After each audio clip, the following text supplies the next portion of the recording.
Continuing the same, we'll see today if else if statement.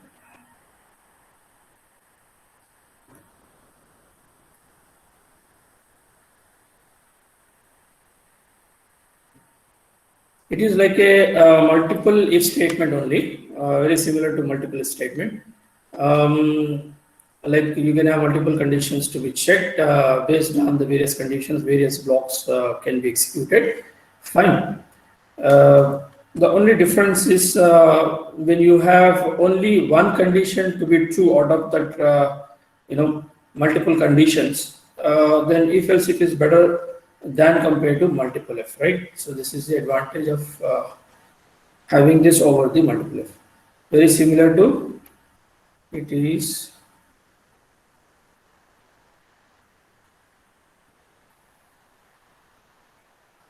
very similar to multiple if.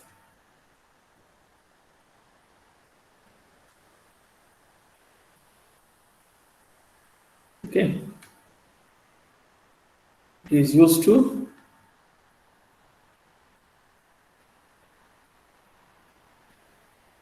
execute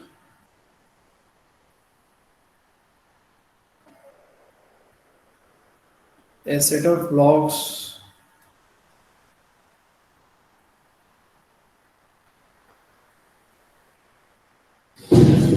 of instructions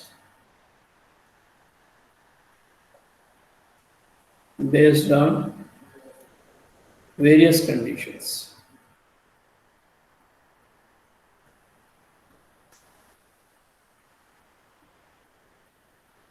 You can note down the notes also.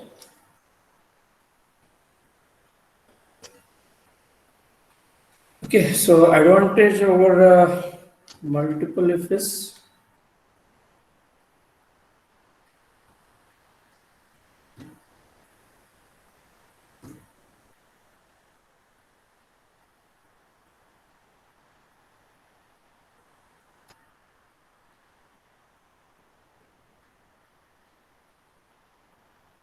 it reduces the time.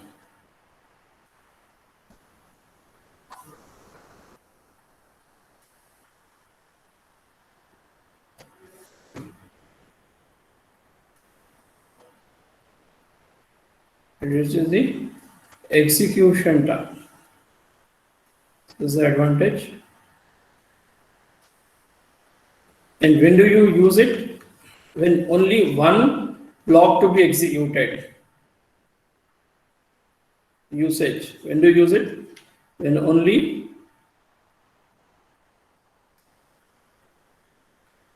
one block is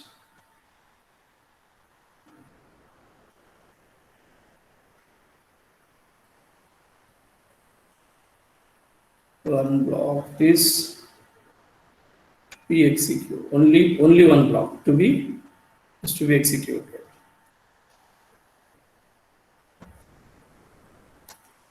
Okay. So it means when you have multiple blocks, out of which only one block at a time you're going to execute, right? Over that execution time. In that case, you can go for this if else if, and it is very helpful because I'll show you with an example here how it reduces the time a lot. Right? You'll see the syntax here.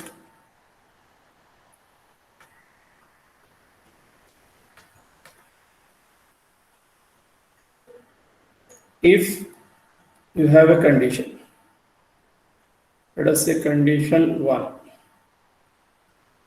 Okay. So when the condition 1 is true, you will be executing certain block of instructions, right? Let us say block 1. Okay. Right. And else if condition 2, you will have certain block of instruction. Let us say it is block 2. Else if condition 3. Okay. Another block, let us say block 3. Like that, you can have any number of blocks, right? then followed by you have the next statements, right?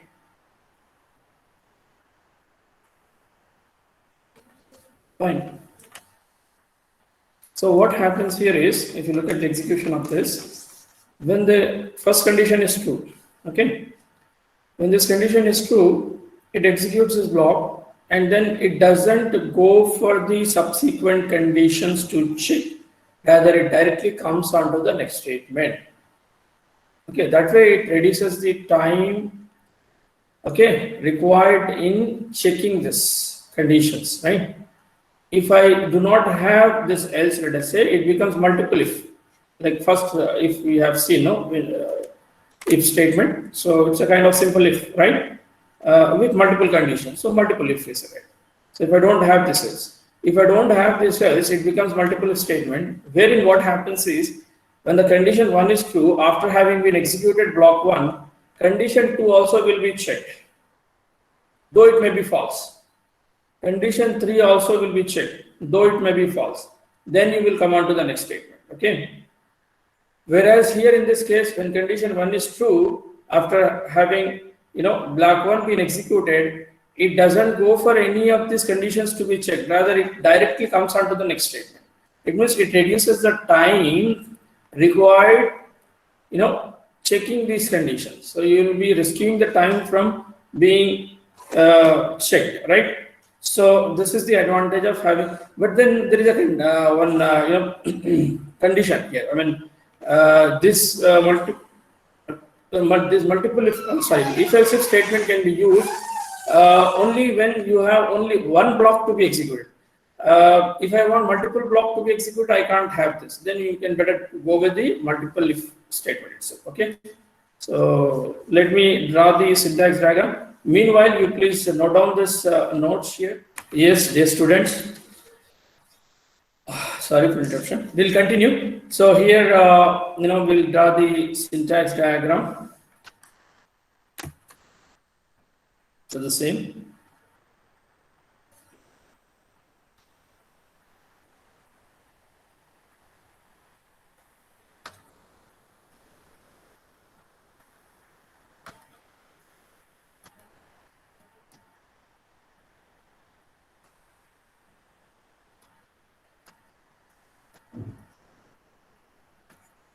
Okay.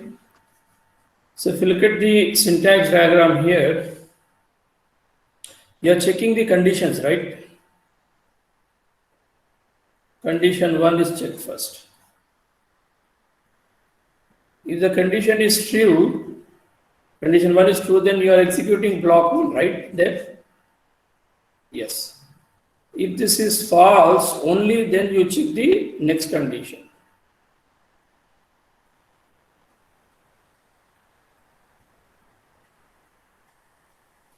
And if this condition is true, then block 2 is executed. If the second condition is false, only then condition 3 will be checked. Yes or no? So, and if this condition is true, that is condition 3, then block 3 will be executed. Okay. Like that, you can have any number of conditions to be checked, right? Then here you have next statements.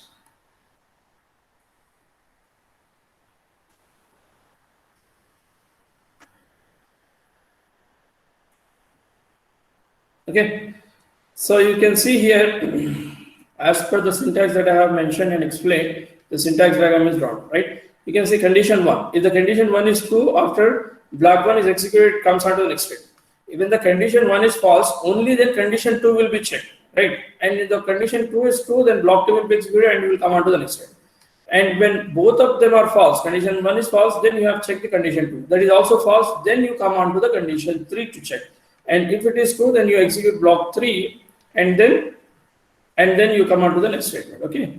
So that is what exactly here depicted with the help of this particular flow chart or the syntax diagram. Condition 1, when condition 1 is checked and it is found to be true, you execute block 1, then come on to the directly next statement, right? You don't go to any other condition rather, right? And when the condition 1 is false, only then you take the condition 2, and condition 2 is true, then block 2 will be executed, then you will come on to the next statement. If the condition 1 is false and you have checked condition 2, that is also false, then condition 3 will be checked. And when condition 3 is true, then you execute block 3, then you execute the next statement. So likewise, you can have any number of conditions. Okay. We'll demonstrate one program on this. Okay. Write a program to find largest among 3 numbers. Write a program to find largest among 3 numbers. Okay, this is the question. Now we'll take 3 variables here first.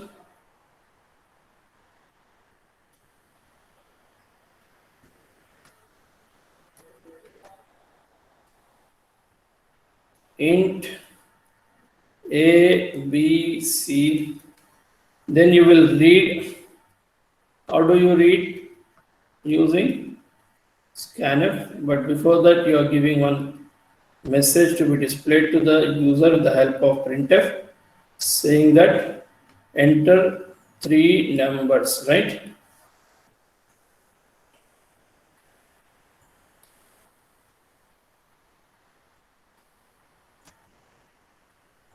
Sorry, 3 numbers we have, so we have to give how many format specifiers inside the double quote? 3, right? %G, %G, and %G. Ampersand A, ampersand B, ampersand C, right? We have 3 numbers. Now we are going to check. See, among these 3 numbers, any one could be true. So in such kind of situation, this if-else if is better, right? Instead of going with multiple if. With multiple if, you have done it before, right? So here you are checking in order to ensure that A greater than B, and this is logical and, right? A greater than C. When this condition is true, then what will you display? Printf, who is greater? A is greater, right? A is greater or largest, right? Right.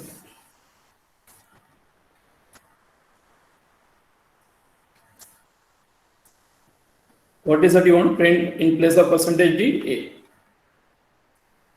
You can give open brace and close brace like this also, or it's even if you are not giving, doesn't matter, because it's a single statement. When you have a single statement, you have to give the braces, right? Else, if. Here, now I am trying to ensure that B is greater. How can I ensure that B is greater? By checking B is greater than A and B is greater than C. When this condition is true, then what is that I print? I will print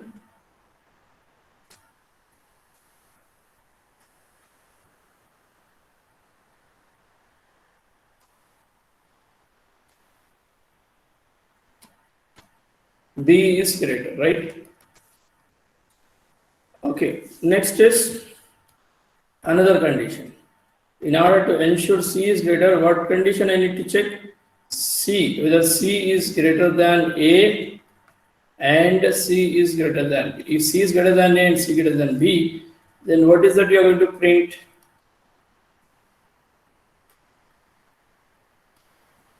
C is greater, right?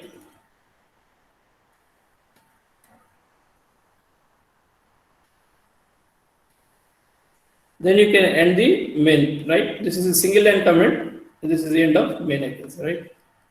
End of main. Now what happens if you look at this program? Fine, ABC variables have been declared, and on the console, what will be displayed first? Enter 3 numbers. You are accepting 3 values. Okay, so then these conditions are going to be checked. If this condition is true, then you will be allowed inside this block where you say that A is greater. If this condition is false, then you come here to check this condition, right? And if this condition is true, you will be allowed inside this block and you print this, then you don't go here, you directly come out of it, right? But let us say this condition is false and this one is also false. Then you come here to check this condition. If this condition is true, then you are allowed inside this block where you are printing C is greater. C is greater, right? Then you will terminate the program, right? So this is how the multiple blocks, when you have from where only one block to be executed, if else if is more efficient than compared to multiple if, right? So is it clear to all of you?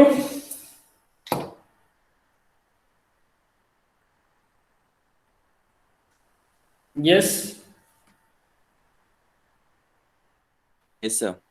Yes, sir. All of you, please type your roll numbers in the chat box, please.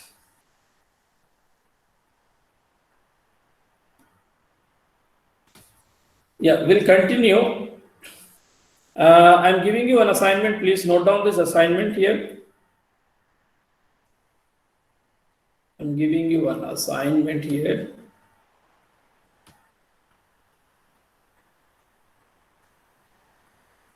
Write a program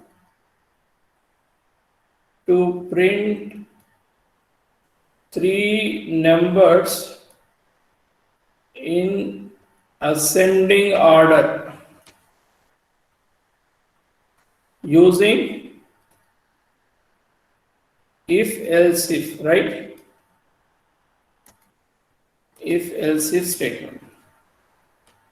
Yes, tell me, how do you do this? You need to first know what are the possible combinations for 3 numbers to be printed in ascending order, right? How many? 3 factorial, right? 6 possible situations, right? Can you tell me what are those 6 possible situations? It could be A, B, C. Ascending means lowest to highest. A is minimum, C is maximum, right? Or it could be A, C, B. Yes or no?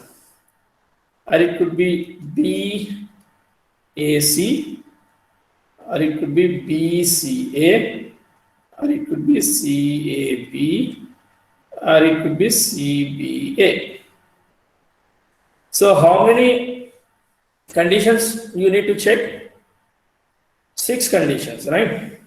So these are the possible ways in which you can put 3 numbers in ascending order, right? ABC, ACB, BAC, BCA, CAB, CBA.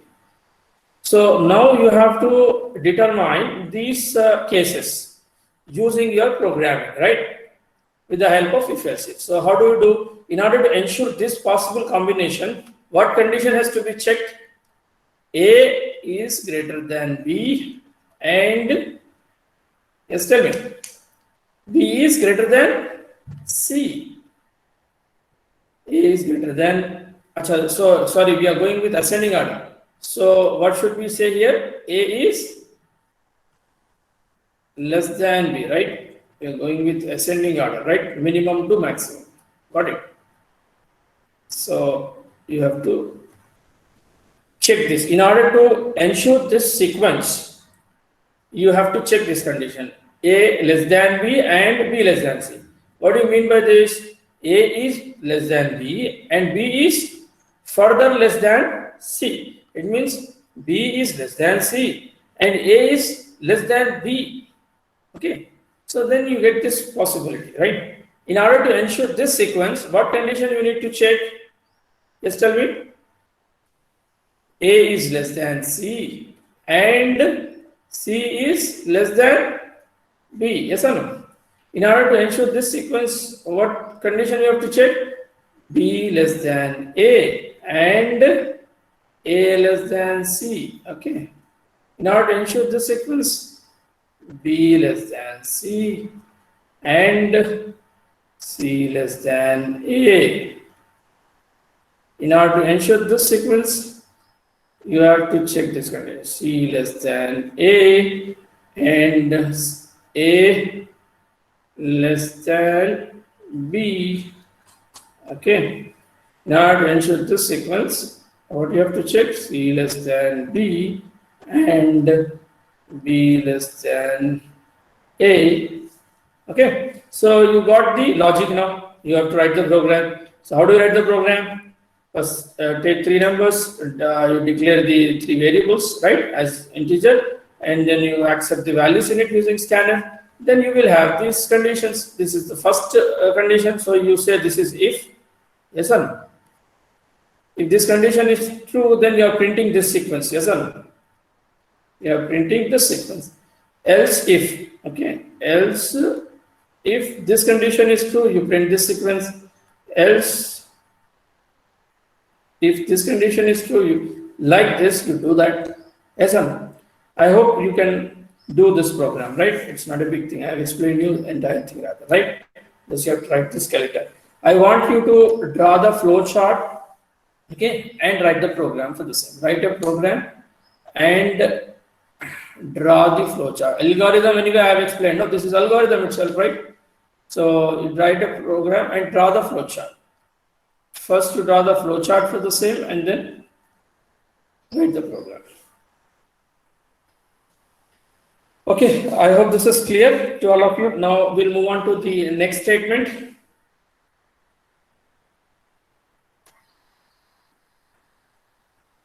First statement.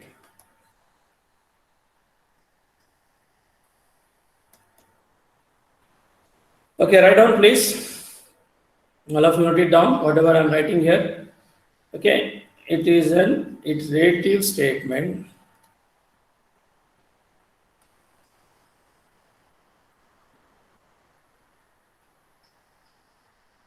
Iterative means repetitive, right?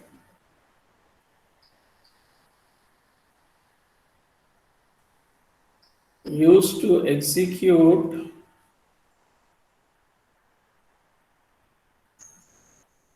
a set of instructions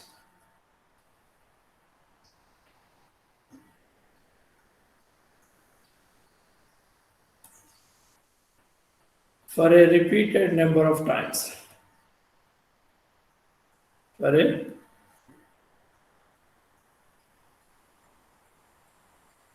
repeated number of times.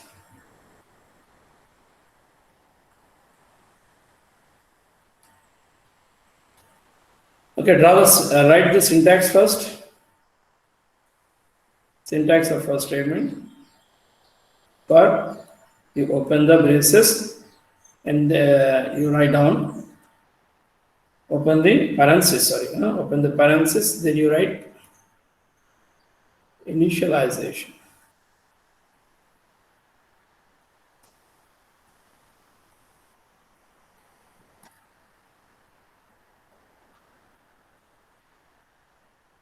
Semicolon, semicolon, so semicolon. Then you will have testing condition.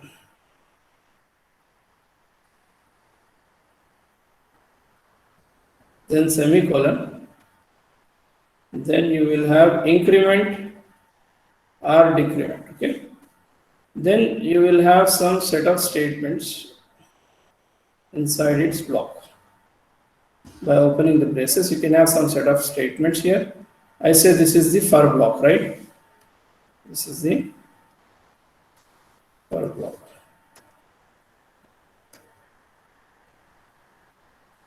So I can have, then probably I will have the next statements, okay?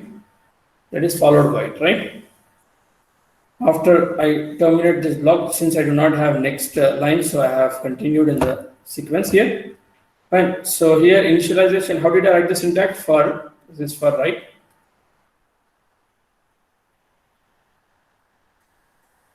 Okay. For parenthesis open, initialization, semicolon, testing condition, semicolon, increment or decrement, okay? Then parenthesis is closed.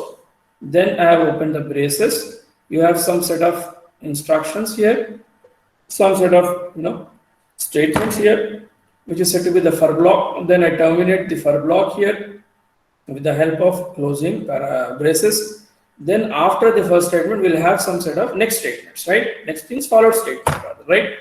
So now we'll see the working style of the for with the help of a syntax diagram here, okay? So draw the syntax diagram here.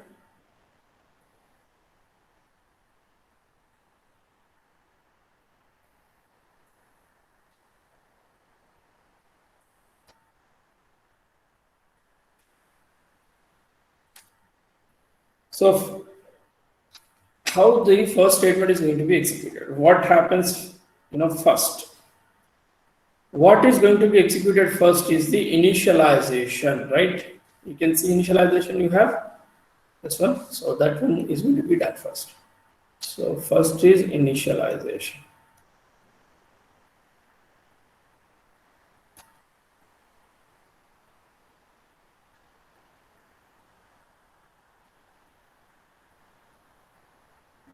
Okay. The next is condition is going to be tested. This is a testing condition, right? This is going to be checked. So testing condition is the next phase, right?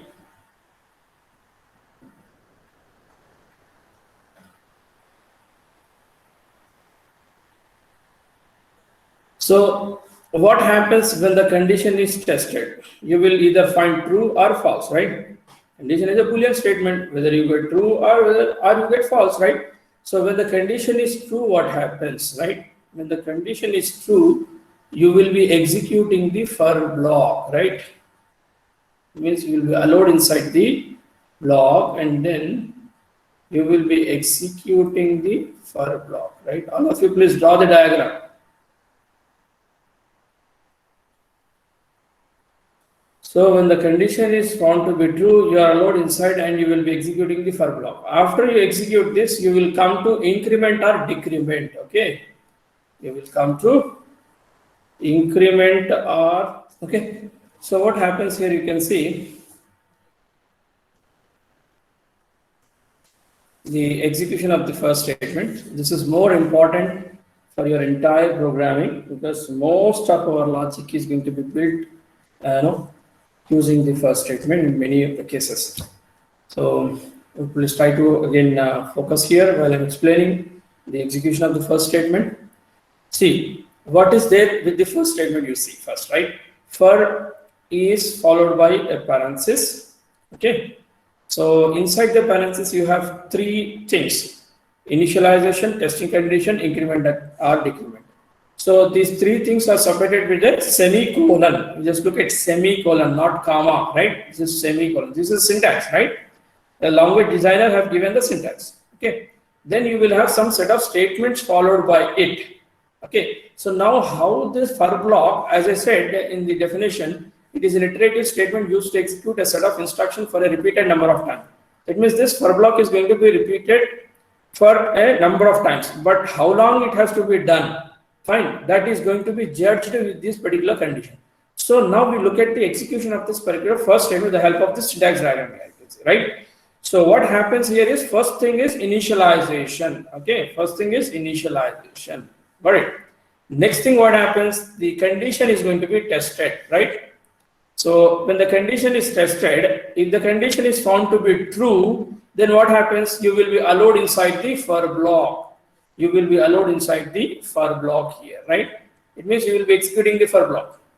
So after you execute this, where do you come? You will come to increment or decrement, right? You will, after execute for block, come to increment or decrement. So after doing increment, decrement, where do you go again? You will come back to testing condition. You will come back to testing condition. You will come back to testing condition. And the condition is again found to be true. You will be again allowed inside the for block for the next time. After doing this, you will come here to increment or decrement. Then again the condition is going to be tested. This will be in a loop, right? There's a reason why we call this statement as a looping statement as well, right? It will be in a loop. When the condition is true, you will be allowed inside the for block. Then you come here for increment or decrement. Again, you will be tested with the condition. If the condition is true, again you will be allowed inside here, and then you come here. Then condition is tested. This way, you will be in a loop. How long you will be doing this? Until the condition is false, right? When the condition is false, you will be coming on to the next statement, right? When the condition is false, you will be coming on to the next statements. Got it?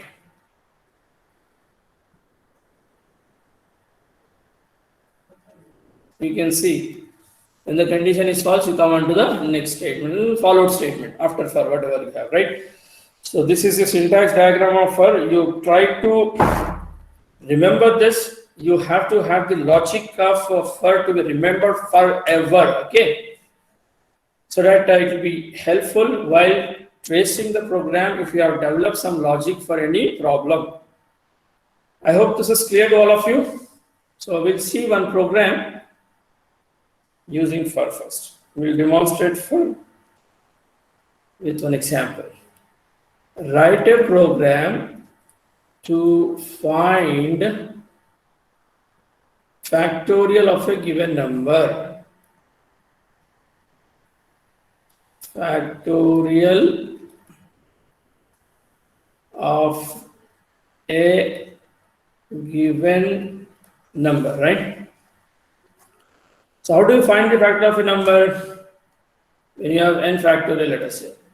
How do you do that? N into n minus 1 into n minus 2 into so on up to 1, right?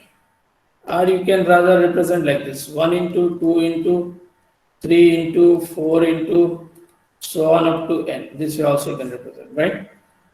So here n factorial, when you are finding the product of, it's a other way around, I can say it's a product of natural numbers. Yes or no? It's a product of natural numbers, right? So here I am devising a logic for the same. You can see here using for I equal to 1, I less than or equal to n, I plus plus, where inside the for, what is that I'm saying is, I'm taking one variable called fact, right? Factorial, I'm taking a variable, I'm initializing it with 1 here, and inside this for what I'm saying, fact equal to fact into I. Okay, this is my first statement. Okay. Now, if you look at this first statement, what is happening here? Fact is initially 1, then I value is starting with 1. This initialization is going to be done first, rather, right? I'll show you in the next page, otherwise, the execution of the same. I'll complete the program and then explain you otherwise. How many variables are required? I, comma, n, comma, fact equal to 1. So here I'm first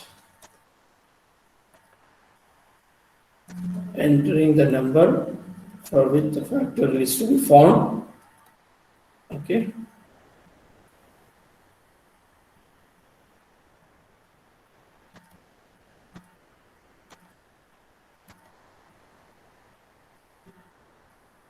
Okay, so here the logic is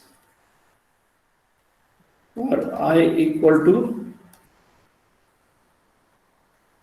1. Okay.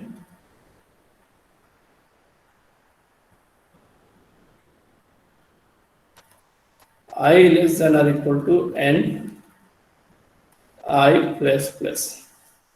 Then inside this for I have one statement. This fact equal to fact into, this is into symbol, into I. Okay. Then I'll be terminating this for loop. Then I'm having one statement to print the result. Now let us trace this program. Okay. As a factorial of percentage d equal to percentage d n comma fact.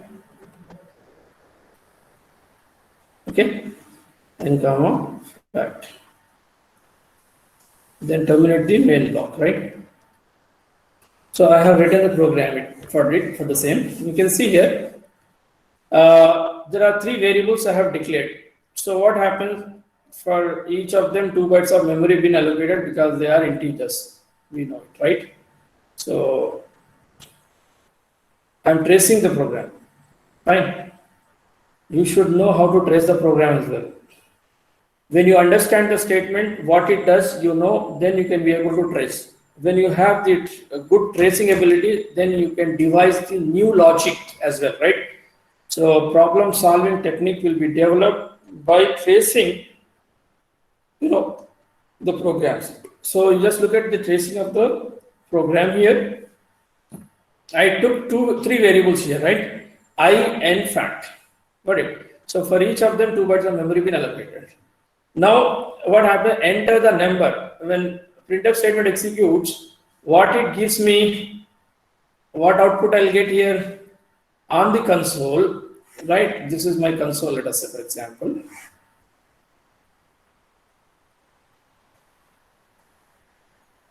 So on console, what happens? What will be printed? Enter the number. Yes or no?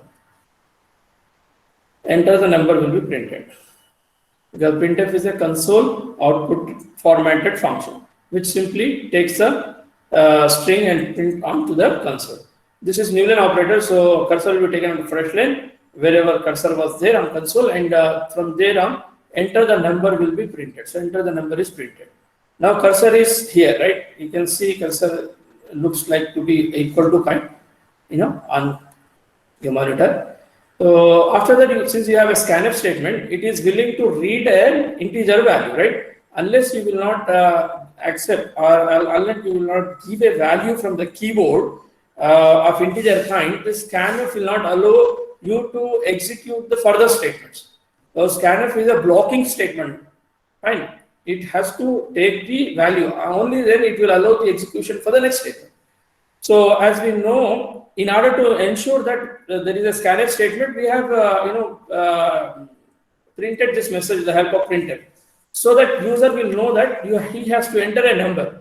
So let us say he has entered, for example, 4. Okay, he has entered, let us say 4. Then that 4 value will be taken into n, right? So in n you will get this 4 value, right? Now the execution of for we'll see. When you look at the execution of for, we have discussed the execution of first statement with the help of this syntax diagram, right? First initialization, then condition testing. If the condition is true, for block will be executed, then increment, decrement. Again, you will test the condition. This way, you will be in a loop until the condition is false. When the condition is false, you will be coming on to the next statement. So you can see here, since we have a first statement, the execution of it will take place with the same as I have just now discussed.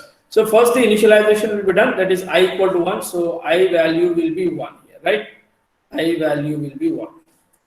Now the condition is going to be tested. I is 1, 1 less than or equal to what is n? 4. 1 less than or equal to 4 is true, so you will be allowed inside. When you are allowed inside, what is that happens here? In fact, you have initialized value as 1 at the time of declaration itself. So it means in fact it was 1. Got it? So now when you are allowed inside the block for the first iteration, when 1 less than or equal to 4 is 2, you can see there is an expression. So this expression will be evaluated. The value out of it which you get will be assigned to the LHS part. So fact is 1 and I is 1. 1 into 1 will be assigned to fact. So fact value will be 1 only, right? 1 into 1 is 1. Then after the for block is executed, where do you go? You go to the increment process. I plus plus means what? I equal to I plus 1. Plus plus is a unary operator, but the interpretation of it is nothing but I equal to I plus 1. It means I gets incremented. So it means I value becomes what? 2 here. Get it? So again, what happens after increment, decrement? It will be tested again, right? It will be tested. So 2 less than or equal to 4 will be again true. When the condition is true, you will be allowed inside. Then what happens? Fact into I, it means 1 into 2. 1 into 2 will be what? 2. So inside fact, what do you get? Now 2, right? You'll get 2 here. Then after this, you will come back for the incrementation. When you come back here, I plus plus means I gets incremented with 1. So I value becomes 3 here. Yes or no? So again, 3 less than or equal to 4 is true. Then when it is true, you will be allowed inside. Then fact into I. Fact into I means fact is 2 here. 2 into I means 3. 2 3s are 6. So it becomes 6 here. Got it? Next, after that, where do you go? You go to the increment part. So I gets incremented. It will be 4 now. Right? 4 less than or equal to you have. It means it will be again true. 4 less than or equal to 4 is true. Then you will be allowed inside. Then what happens here? Fact into I. Fact is 6. 6 into 4. 6 4s are 24, right? So what value you're going to get here? In fact, you will get 24, right? So after this, when you come back here for the next, iteration. So before you go for next iteration, what you have to do? You have to increment. So I value gets incremented. So 5 less than or equal to 4 is going to be tested, because after increment the condition is going to be tested. So 5 less than or equal to 4 is false. When the condition is false, what happens? You will come on to the next statement. It means you will be terminating from the for loop. So when you come on to the next statement, what is that you're going to print? Factorial of, so this is going to be printed here on the console, that factorial of percentage d equal to percentage d. In place of this percentage d, what do you get? N value. In place of this percentage d, what do you get? Fact. What is n value? 4. What is fact value? 24. It means here 4 and here 24 will be printed. It means factorial of 4 equal to 24 will be printed. Yes, sir. Then after that, do you have any other statement? No. So you get out of the program rather, right? I hope this is clear to all of you. The tracing of the program and factorial of a number. Now take some assignments here. All of you, please take the assignment. Write an algorithm and draw flowchart. Then you write the program. Right? I'm just but in assignment, when I am submitting, when I'm posting in the classroom, I will mention all that. Write a program to find sum of series using for loop. You have done this using formula before. Yes or no, Pranay?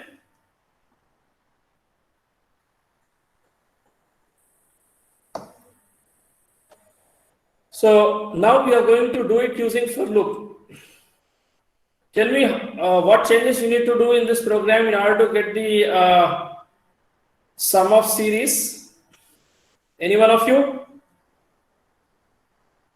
Factor plus I. Yes, instead of this into, you should say plus. And here it should be, instead of 1, it should be 0, right? 0. It should be 0. Good. Yes, sir. So this is a product of series, and sum of series is a sum of series, right? So in sum of series, the operation will be plus here, right? And the initial value must be additive identity. Additive identity is 0. This is the product of series, right? In product of series, what happens? The initial value must be multiplicative identity, which is nothing but 1. Fine. If I take 0 here, the entire result will be 0. So in product of series, initial value will be 1. In sum of series, initial value will always be 0. Okay, this you have to keep in mind. Okay, this is one program. We have to do another program. Write a program to find sum of squares of series using for loop. How do we do this? What changes you need to do?